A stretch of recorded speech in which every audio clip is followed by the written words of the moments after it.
የት አለ ፋኖ የታጠቀው ረጅም ርቀት መሳሪያ? የት አለ ጸረ ታንክ መሳሪያ? እና ወደ ኤርትራ የተሻገሩ የአማራ ፋኖ አመራሮች እና የህወሓት ታጣቂ ኃይሎች በሻዕቢያ በኩል አብረው ተገናኝተዋል። የአማራ ህዝብ ትግል እንደው የኤርትራ ድጋፍ ማግኘቱ የሉና ነው ጉዳይ ነው ብለን መደምደም እንችላለን። እንግዲህ አንዳንዱ ከኤርትራ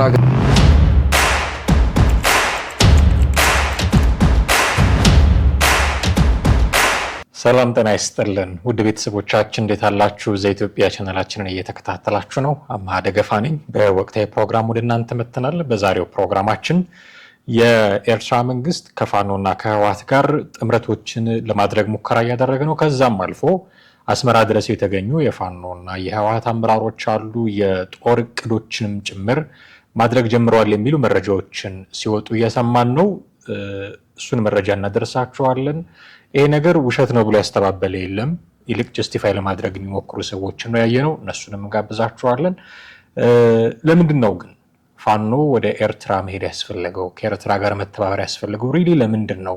ከዚህ በፊት ይነሱ የነበሩ ትርክቶችን ረስቶ ነው ወይ የሚል ጥያቄ እናነሳለን። ከዛ እንደ ፋኖ ያሉ ታጣቂዎች ዓለም አቀፍ ልምዶችን ወስደን መሳሪያዎችን ለማግኘት የሚያደርጓቸውን ጥረቶች በማሳያነት እናነሳና የፋኖን አሁናዊ ከኤርትራ ጋር የሚደረግ ግንኙነትን አቋም እንፈትሻለን ማለት ነው። እስከ ፕሮግራማችን ፍጻሜ ድረስ አብራችሁን ትቆዩ ዘንድ የአክብሮት ግብዣችን ነው። ቻናላችንን ስትከታተሉ ሰብስክራይብ ማድረግ የደወል ምልክቱንም መጫን እንዳይዘነጉ ልናስታውሰው እንወዳለን። ከዛ ባለፈ ቪዲዮቻችንን ደግሞ ሼር እና ላይክ ቢያደርጉልን ብዙዎች ጋር እንዲደርስ ይረዳናል። እነሱንም ማድረጋችሁ እንዳትዘነጉ ልናስታውሳችሁ እንወዳለን። በቀጥታ ወደ ዛሬው ፕሮግራማችን እናልፋለን።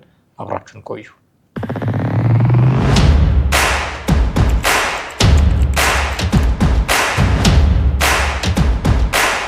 መጀመሪያ የመጋብዛችሁ ቪዲዮ ወደ ኤርትራ የተሻገሩ የፋኖና የህወሓት አመራሮች አሉ የሚል መረጃ የምናይበት ነው። የመረጃው ባለቤት ኤርሚያስ ለገሰ ነው። እስኪ መረጃው ምን እንደሆነ መጀመሪያ ከሱ አንደበት እንስማና ሌሎች ተያያዥ ጉዳዮችን እያነሳሰን ቆይታ እናደርጋለን ማለት ነው። መረጃ ወደ ኤርትራ የተሻገሩ የአማራ ፋኖ አመራሮች እና የህወሓት ታጣቂ ኃይሎች በሻዕቢያ በኩል አብረው ተገናኝተዋል። የቀረበላቸውን የጦርነት የማጥቃት ግድም ተቀብለው አጽድቀውታል። ይሄም አስተማማኝ መረጃ ነው። በሻዕቢያ በኩል ነው እቅዱ የወጣው። እቅዱ ሲወጣ የጦርነት የማጥቃት እቅድ ነው የሚለው። ይሄ የማጥቃት እቅድ የአማራ ፋኖ አመራሮች እና የህወሓት ተወካዮች ነው የተገኙ። የህወሓት ታጣቂ ተወካዮች ነው የተገኙበት። ከፋኖ በኩል ኤርትራ እና ትግራይ የተገኘው ምሬ ወዳጆ ነው የተገኘው ባለኝ መረጃ። ምሬ ወዳጆ ነው ወደ ኤርትራ ሄደው፣ ሌሎቹ ለመሄድ እየተጠባበቁ ነው። አንዳንድ መንገድ ስላስቸገራቸው እንደነ ጀነራል ተፈራ አይነት መሄድ አልቻሉም። ስለዚህ ምሬ ወዳጆ ነው በዋናነት ይሄድ ያለው። በሻዕቢያ በኩል የቀረበላቸው የጦርነት የማጥቃት እቅድ የተወሰኑ ነጥቦች አሉት፣ አነሳላችኋለሁ። አንደኛ የማጥቃት እቅዱን ከጀርባ የመምራት ስራ የሻዕቢያ አዛዦች መሆኑን ተስማምተዋል። የሻዕቢያ የጦር አዛዦች የጦር መሳሪያውንም፣ ሎጂስቲኩንም፣ ስልጠናውንም ጦርነቱንም ከጀርባው ነው የሚመሩት የሻዕቢያ ወታደራዊ እና የደህንነት አዛዦች ናቸው። የአንደኛው ነው የተስማሙት። ሴንትራላይዝድ የሆነ ከሻዕቢያ ፍሎ የሚያደርግ ማለት ነው የሰንሰለቱ። ሁለተኛ የማጥቃት የቅድሚያ ትኩረቱ የጅቡቲን መንገድ መቁረጥ አሁንም የቅድሚያ ትኩረት መሆኑን ነው የተስማሙት። በዚህ በኩል እነ ምሬ ወዳጆ፣ በዛኛው በኩል የትግራይ ታጣቂዎች ቲፒኤፍ የሚባለውን ከመቱ በኋላ ወደ አፋር የሚገቡበት ማለት ነው። ስለዚህ በሁለት በኩል ትላንትና ያወራነው የሳንድዊች ቲዮሪ ሊመጣ ነው ማለት ነው። በዚህ በኩል ከትግራይ ኃይሎች የሰላም ኃይሎቹን ከመቱ በኋላ ወደ አፋር፣ እነዚህም ደግሞ በዚህ በኩል መተው የጅቡቲ መስመር መቁረጥ እንደ ዋና የጦርነቱ የማጥቃት እቅድ ተደርጎ ነው የተሰጣቸው። ሶስተኛው በአፋር ወሳኝ አካባቢ ያለውን ቲፒኤፍ ሙሉ ለሙሉ መደምሰስ የሚል ነው። እንግዲህ ቅድም እንዳነሳሁት ትላንትና ሙከራ አድርገዋል። በዮሐንስ መዲድ የሚመራው ዛሬ በከባድ መሳሪያ የተደገፈ ነው ጥቃት እየፈጸመ ያለው። አራተኛው የአገር መከላከያን በሁሉም አቅጣጫ ጦርነት በመፍከት አቅሙን ማዳከምና እረፍት መንሳት የሚል ነው ሻዕቢያ ያቀደላቸው። ይሄ ሁለቱ የደረሱን መረጃዎች ናቸው። ኦኬ፣ እነዚህ መረጃዎች ደርሰውኛል ብሎ አውጥቷል። ወደ ኤርትራ የተሻገሩ የፋኖና የህወሓት አመራሮች አሉ ነው የሚለው። የማጥቃት እቅድ ቀርቦላቸው እንደተቀበሉት እና ከፋኖ በኩል ወደ ኤርትራ የተሻገረው ምሬ ወዳጆ እንደሆነ፣ ሌሎቹ ደግሞ ለመሄድ በዝግጅት ላይ እንዳሉ እነ ብርጋዴር ጀነራል ተፈራ ማሞ በአንዳንድ እክሎች ምክንያት መሄድ እንዳልቻሉ ለጊዜው እየሄደ ያለው ምሬ ወዳጆ ነው የሚል መረጃ ነው እየሰጠን ያለው ኤርሚያስ ለገሰ። ይሄ መረጃ አሁን ውሸት ነው እውነት ነው ብለን እኛ ባለን መረጃን የማግኘት ሌሎቻችን መረጃን የማግኘት አቅም ልክ ምናጣራበት አክሰሱ ላይኖር ይችላል። ማንኛውም ሰው እንዲህ አይነት መረጃዎችን በቀላሉ ላያገኝ ይችላል። ደርሶኝ ነው እንዲህ አይነት መረጃዎች አሉኝ ብሎ ሲያወጣው መጠበቃቸው ሌሎች ነገሮች አሉ። የለም ይሄ ነገር ውሸት ነው፣ እኛ እንደዚህ አይነት ነገሮች አልጀመርንም ብሎ እስካሁን የወጣ አካል የለም። የፋኖም ይሁን የህወሓትም አካል የለም እንዲህ አይነት ነገሮች አልጀመርንም፣ አልወጣንም። ያኔ ወሎ ላይ የተደረገውን ኦፕሬሽን ከሻዕቢያ ጋር በመተባበር ነው ያደረጉት የሚል ምንድነው ስሙ ወቀሳ ሲመጣባቸው ሽንፈቱን መቀበል ስላቃተው መንግስት የፈጠረው ትርክት ነው የሚል ወዲያው ነው ብዙ ሰዎች የፋኖ አመራሮች ተንታኞች ሲናገሩ የነበሩት። ይሄኛው ላይ ግን ዝምታን የመረጡት ወደ አደባባይ ወጥተው ማስተባበልንም አልፈለጉም። የጀመርነው ምንም አይነት ግንኙነት የለም ለማለት ደፍሮ እንደዛ ለማለት ይወጣ የለም። ይልቅስ ምን ችግር አለው የህልውና ጉዳይ ነው ከኤርትራ ጋር ማበር የህልውና ጉዳይ ነው እያሉ ነገሩን ጀስቲፋይ የሚያደርጉ ሰዎች ናቸው ያሉት። ምክንያት የሚደረድሩ ምክንያታዊ ነን የህልውና ችግር አለብን ከኤርትራ ጋር ብናበር ምክንያታዊ ነን የሚል ጥያቄ የሚያነሱ ሰዎች ናቸው ያሉት እንጂ ወጥተው ነው ይሄ ነገር የሆነ የተደረገ ነገር አይደለም የሚል ማስተባበያ ለመስጠት የደፈረ እስካሁን አላየሁኝ። ካለ ታረማለሁ፣ እስካሁን ግን አላየሁኝ።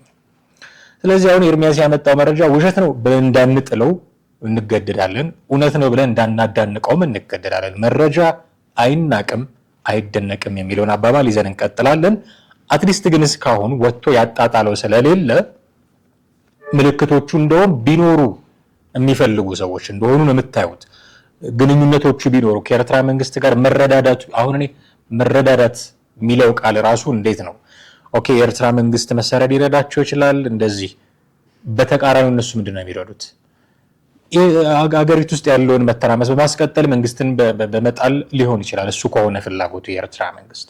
ስለዚህ መረዳዳት የሚለው ነገር ራሱ ጥያቄ ውስጥ የሚገባ ነው። ግን የሚፈልጉት ሰዎች እንዳሉ ነው አሁን በግልጽ የምናየው።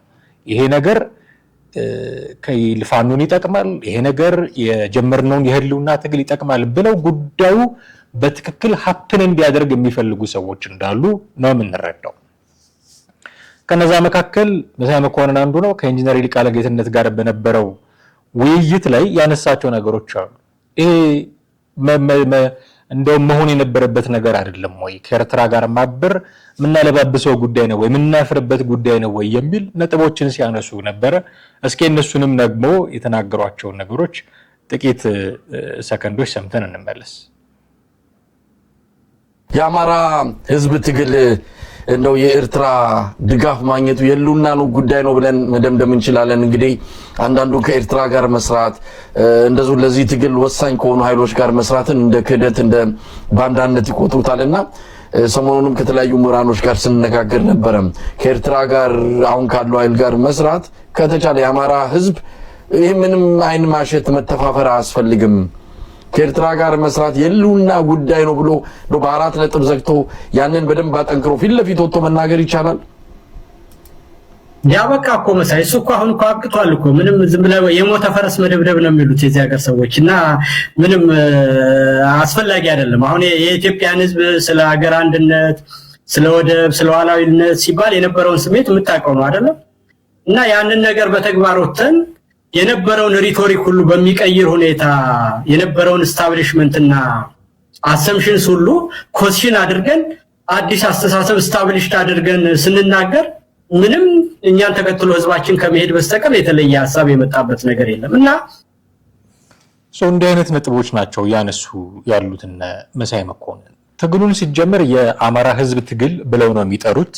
ሪሊ ነው ወይ ጥያቄ ማንሳት ያስፈልጋል። ለዚህም የኤርትራን ድጋፍ ማግኘት ልክ ነው፣ ምናለባብሰው ምናፍርበት ነገር አይደለም።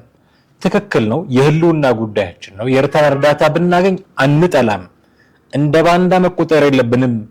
እንደዚህ ስንል ባንዳ እየተባልን ነው።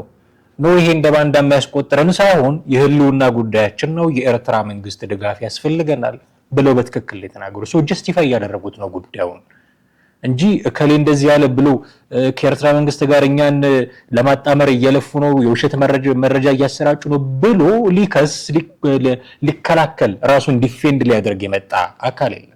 በተቃራኒው የህልውና ትግል ነው ይሄ ትግል።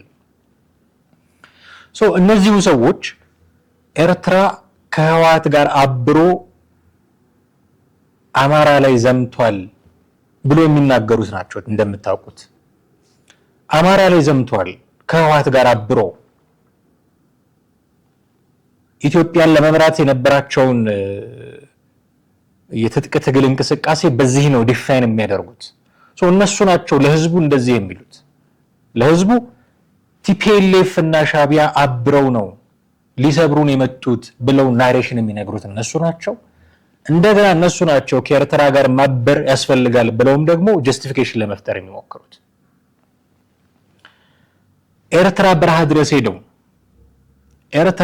ድረስ ሄደው በወቅቱ የነበረውን የህወሓት መራሹ መንግስት ለመጣል ከሚንቀሳቀሱት ከነ ብርሃኑ ነጋ ከነ አንዳርጋቸው ጽጌ ጋር ሆነው አርበኞች ግንቦት 7 ጋር ሆነው ይሰሩ የነበሩት ሰዎች እነሱ ናቸው፣ ራሳቸው እነሱ ናቸው። አሁንም ደግሞ በኤርትራ በኩል ከህወሓት ጋር አብረን እንሰራለን የሚሉትም እነሱ ናቸው።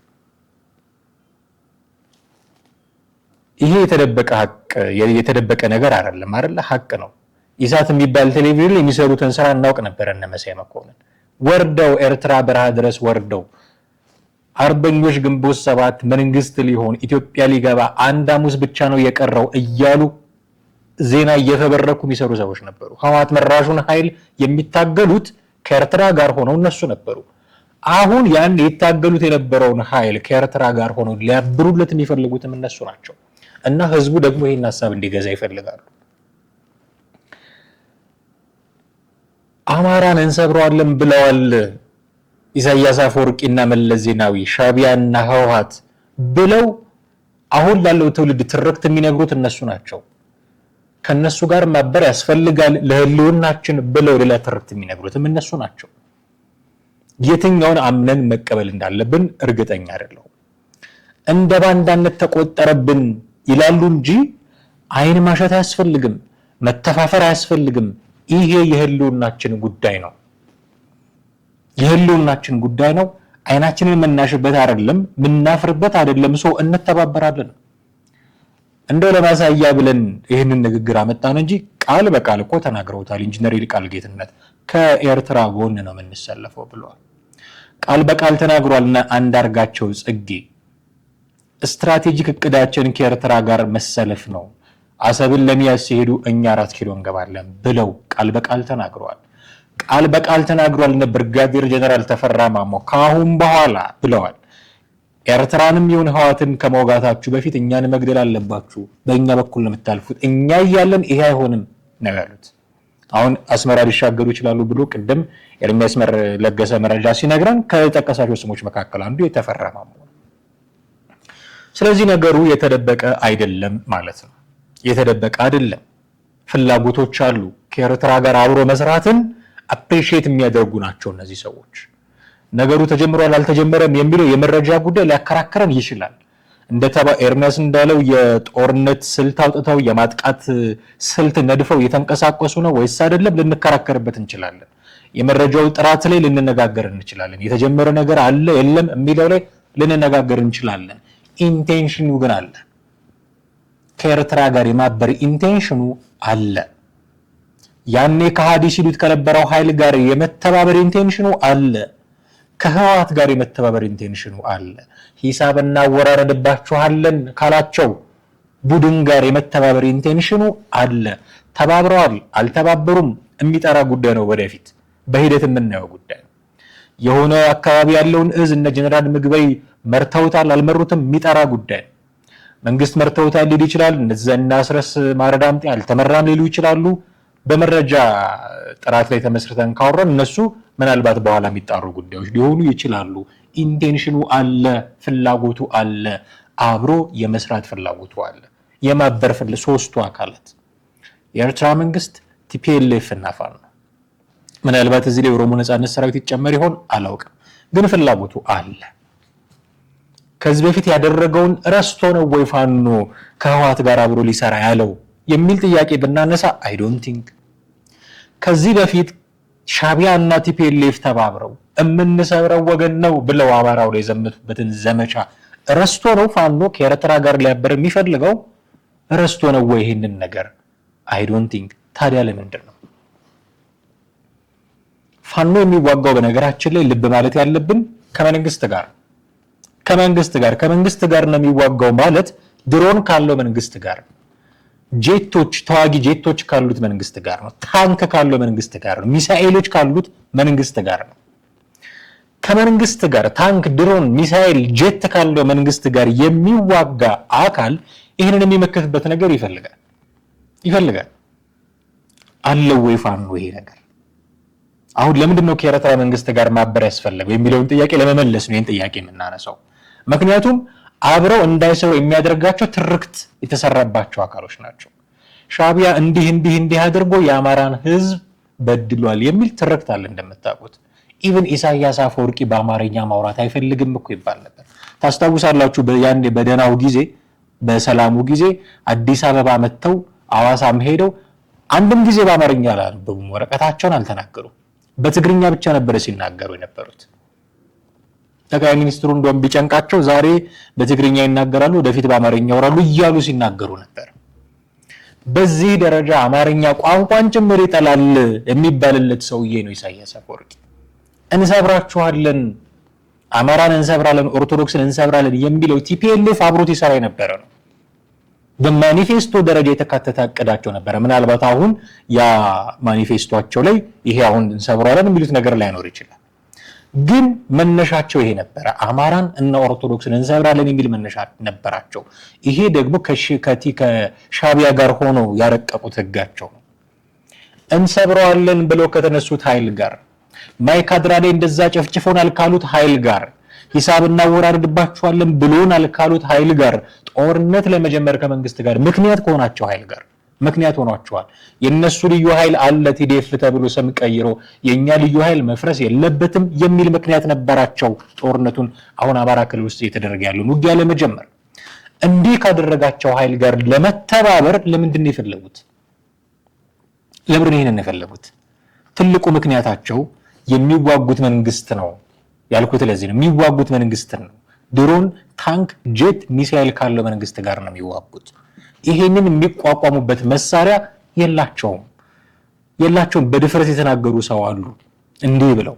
ከየት ያመጣሉ ይሄንን መሳሪያ? እስኪ ጥቂት እንስማቸው፣ የተወሰነ ሰከንድ እሳቸው።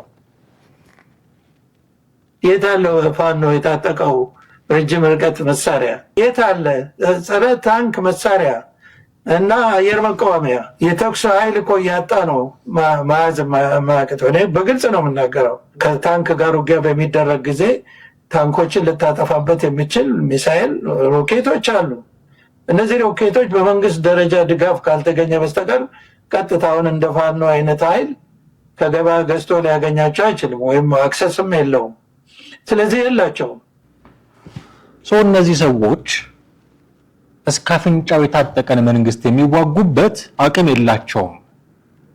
ድሮኑን የሚመቱበት አየር መቃወሚያ የላቸውም።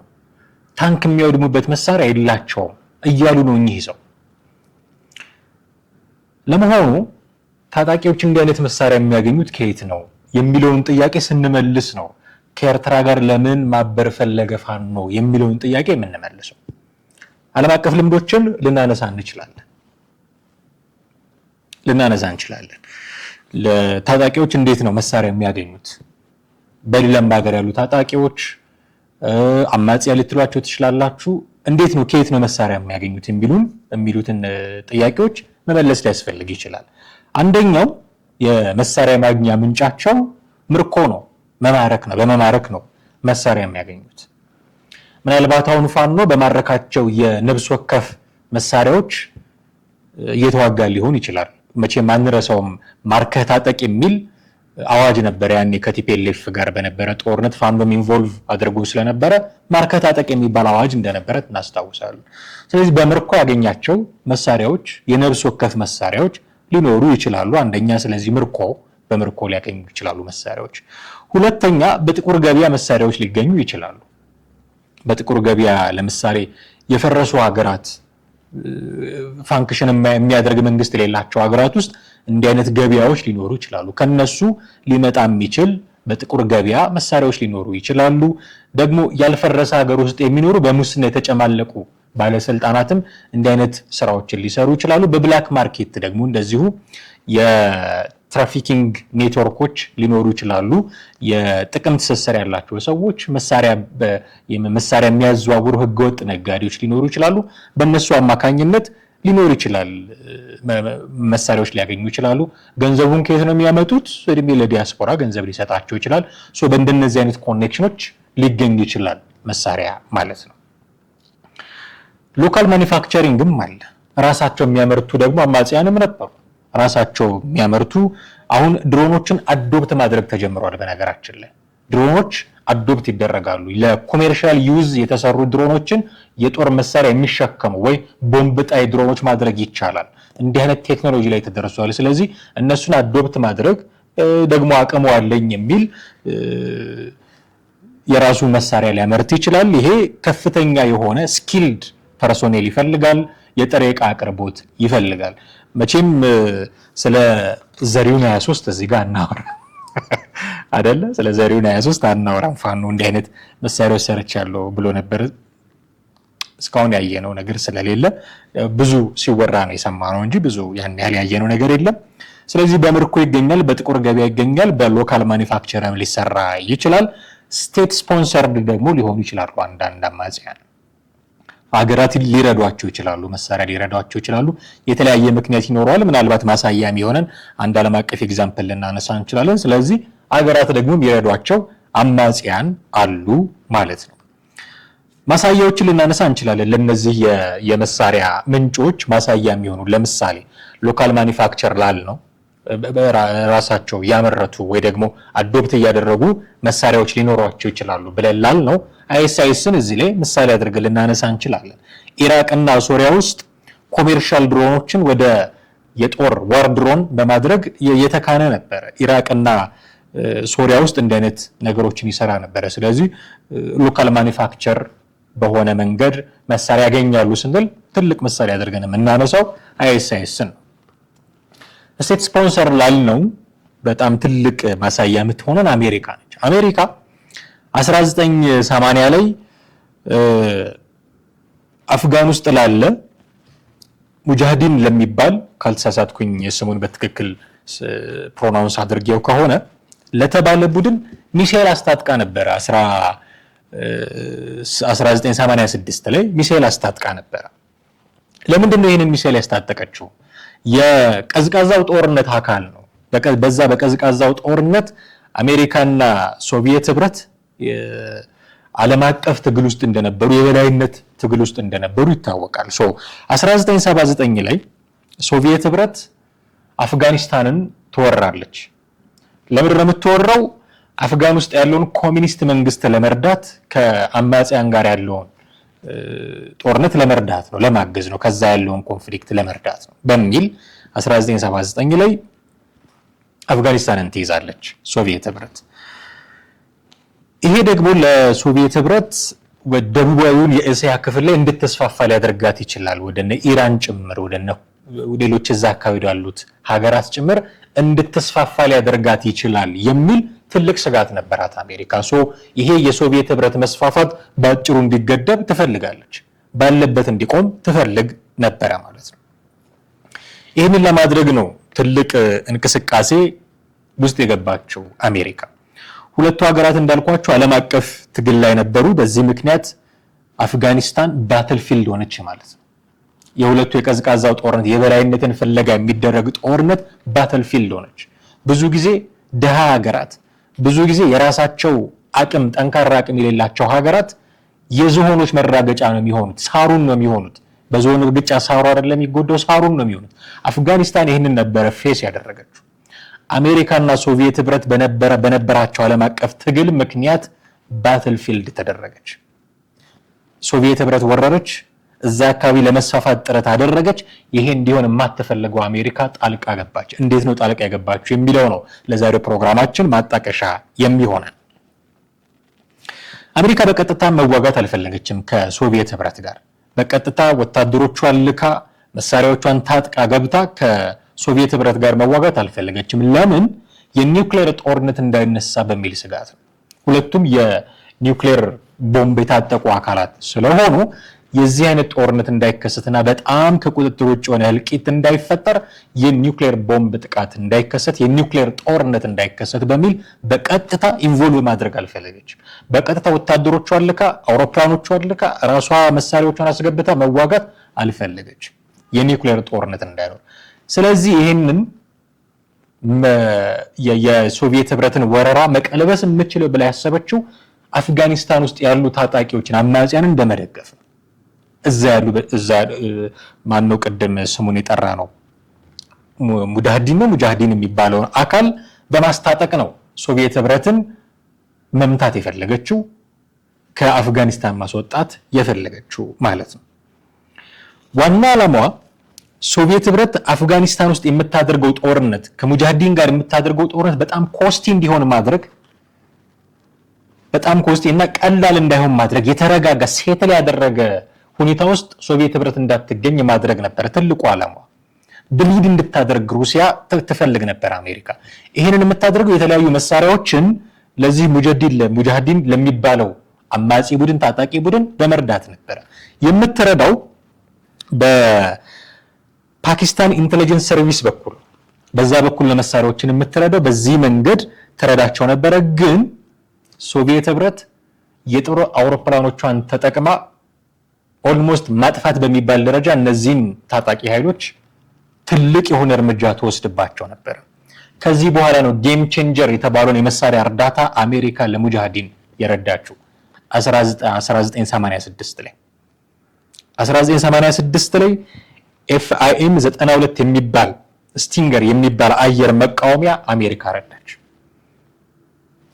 ይህንን መሳሪያ እነዚህ ሙጃሂዲን የሚባሉ ታጣቂ ቡድኖች ከመታጠቃቸው በፊት የሩሲያ የሶቪየት ህብረት የጦር አውሮፕላኖች ዝቅ ብሎ ይበሩ ነበር። ኢላማ ለመምታት ይመቻቸዋል። እነዛ ካደረጉ እንዳሻቸው ነበረ አየሩ ላይ እንትን የሚሉት። አየሩ የኛ ነው የሚባል መፈክር አለ አይደል? አሁንም ጦርነት ላይ በእኛም ሀገር እንጠቅ አየሩ የሩሲያ ነበር። ዝቅ ብለው ይበራሉ፣ ያሻቸውን ታርጌት ይመታሉ፣ እንደፈለጉ ነበረ የሚያጠቋቸው።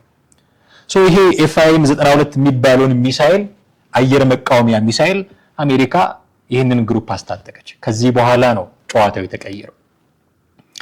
የጦር አውሮፕላኖቹ ዝቅ ብለው መብረር አቆሙ፣ እንዳሻቸው አየር ላይ መፈንጨት አቆሙ። እና በዚህ ሚሳኤል ደግሞ እየተመቱ መውደቅ ጀመሩ። ከዛ 1989 ላይ ሶቪየት ህብረት አፍጋኒስታንን ለቃ ወጣች። በድል ነው ያጠናቀቀችው አሜሪካ ማለት ነው። በቀጥታ ራሷ ሳትሳተፍ መሳሪያዎችን በመርዳት ብቻ ከአመታት ትግል በኋላ እነዚህ ሙጀዲን የሚባሉት የታጠቁ አካላት ሴትል እንዳታደርግ በጣም ወጪ የበዛበት ጦርነት እንዲሆን ለሶቪየት ህብረት በማድረግ የጦር አውሮፕላኖቿን በመምታት ዓለም አቀፍ እፍረት ሁሉ እስኪገጥማት ድረስ ነው። እንዴት በታጣቂ ኃይሎች በዚህ ደረጃ ሩሲያ ትበለጣለች የሚል ትችት ሁሉ እስኪቀርብባት ድረስ ነው ከጥቅም ውጭ ያደረጓት በዚህ ፊም 92 ኤፍአይኤም 92 በሚባለው የአየር መቃወሚያ ሚሳኤል አማካኝነት ጥቃት ያደረሱበት። ከዛ 1989 ላይ ለቃ ወጣች ማለት ነው አፍጋኒስታን። ስቴት ስፖንሰርድ የሆኑ ታጣቂዎች አሉ ማለት ነው።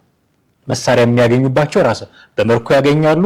ሎካል ማኒፋክቸር ሊኖር ይችላል፣ ራሳቸው የሚሰሩት በጥቁር ገበያ ሊያገኙ ይችላሉ ከፈራረሱ ሀገሮች፣ በሙስና ከተጨማለቁ ባለስልጣናት እና ህገወጥ የጦር መሳሪያ ዝውውር በሚያደርጉ አካላት። እነዚህ ግን እንደ የነፍስ ወከፍ መሳሪያ ነው ሊሰጧቸው የሚችሉ። ስቴት ስፖንሰርድ ከሆኑ ግን ትልልቅ አሁን አሜሪካ ለአፍጋኒስታን ታጣቂዎች የሰጠችውን የአየር መቃወሚያ ሚሳኤል የሚያክል ነገር ሊያስታጥቋቸው ይችላሉ። ናው ወደ መነሻችን እንመለስ። ምን እያልን ነበረ? ፋኖ የሚዋጋው ከመንግስት ጋር ነው። ድሮን ካለው፣ ጄት ካለው፣ ታንክ ካለው፣ ሚሳኤል ካለው መንግስት ጋር ነው የሚዋጋው። እስከ አፍንጫው ከታጠቀ መንግስት ጋር ነው የሚዋጋው። ብዙ ጊዜ ይላሉ አረድና ፊልድ ማርሻል ብርሃኑ ጁላ 10% አቅማችንን ብቻ ነው ለዚህ ጦርነት እየተጠቀመን ያለ ነው የሚል አገላለጽ ሲጠቀሙ እንሰማቸዋለን አይደል? ስለዚህ ይህንን በጣም ትልቅ የሆነ ሂውጅ የሆነ የጦር አቅም የሚቋቋሙበት አቅም የላቸውም።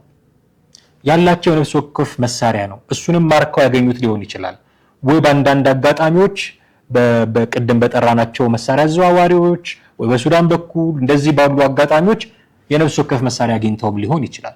ከዛ የዘለለ የኢትዮጵያን መንግስት ከምሽግ ወጥተው ከደፈጣ ውጊያ ወጥተው በሜዳ ላይ ሊዋጉበት የሚችሉበት አቅም የላቸውም።